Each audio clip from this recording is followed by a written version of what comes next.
Imagine this. You pop over to an ATM to grab some quick cash, and a few hours later, you check your account, and it's been completely drained. Today, we're going to break down a brand new scam it's shockingly simple, and it uses a household item to do it. So let's start with a number. $960, that's how much one victim discovered had just vanished from her bank account. Gone. And here is where it gets really weird. All of that money disappeared right after she made a completely normal, totally authorized $40 withdrawal. So how on earth does a simple, everyday transaction like that turn into a major theft? Well, that's what we're about to find out. Okay, so our story kicks off with a woman out in California. All she wanted was $40 from an ATM. A totally routine thing we've all done a million times. But what happened next was anything but routine. So she walks up to the machine, she goes to put her debit card in, and it won't go. The slot is totally blocked, like something is jamming it up. Now, this is the first huge red flag, and it's actually the first step in the scammer's trap. And right on cue, a stranger just happens to appear and offers a solution. He says something like, "Hey, you've got one of those new contactless cards, right? Why don't you just tap it?" He seems super helpful, super kind. In reality, this guy is the mastermind behind the whole thing.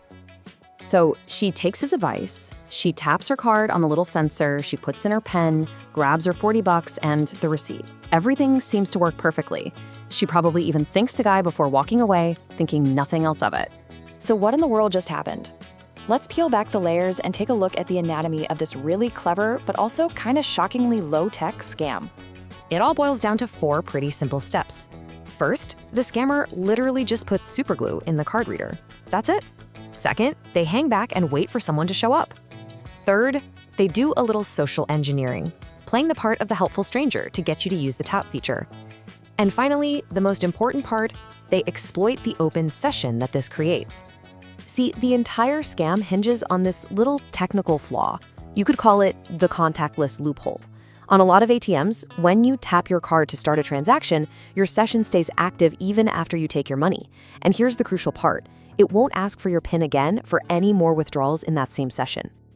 And that brings us to the final move. The second the victim walks away, thinking she's all done, her session is still live and authenticated.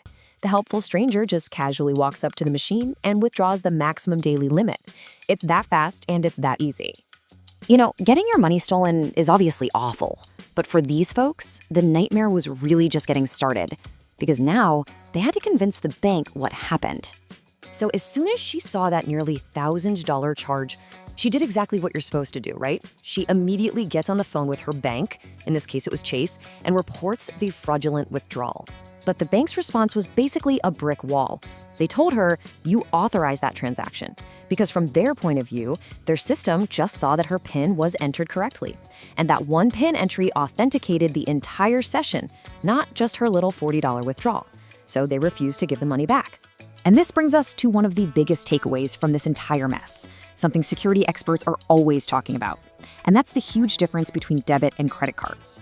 When you use a debit card, that's your money, gone directly from your account. Fighting to get it back can be a real uphill battle. But with a credit card, you're spending the bank's money, and they tend to have much stronger fraud protections built in. And get this, in this case, it wasn't until the media got involved, ABC News started reporting on the story, that the bank finally changed its tune and refunded the stolen money. It literally took public pressure to get them to do the right thing. Okay, so now that we know how this whole scam works, the big question is, how do you make sure you don't become the next victim? Well, here are 4 really simple but effective rules to keep your money safe.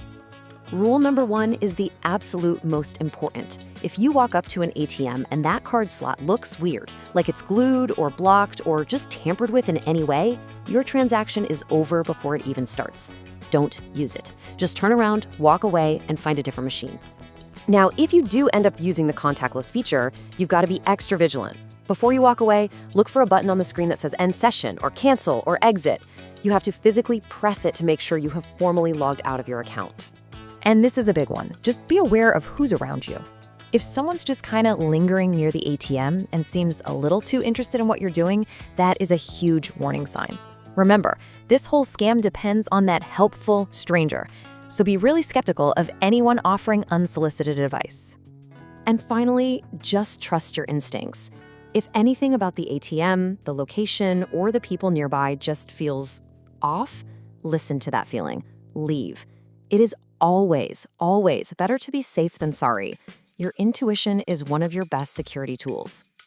Ultimately, protecting yourself from scams like this one really just comes down to building good habits. You know, this isn't just about some trick with Superglue. It's about having the right mindset. So, let's just do a quick recap. Be hyper-vigilant whenever you're at an ATM or any payment terminal. Check your bank statements all the time to catch weird stuff early. Use credit cards whenever you can for that extra layer of protection. And to always, always trust your gut. At the end of the day, your own awareness is your single best defense against these kinds of attacks. But it does leave you with a bigger question, doesn't it? As scammers get more and more creative, even with the simplest of tools, are the security systems that we all rely on every single day evolving fast enough to keep up?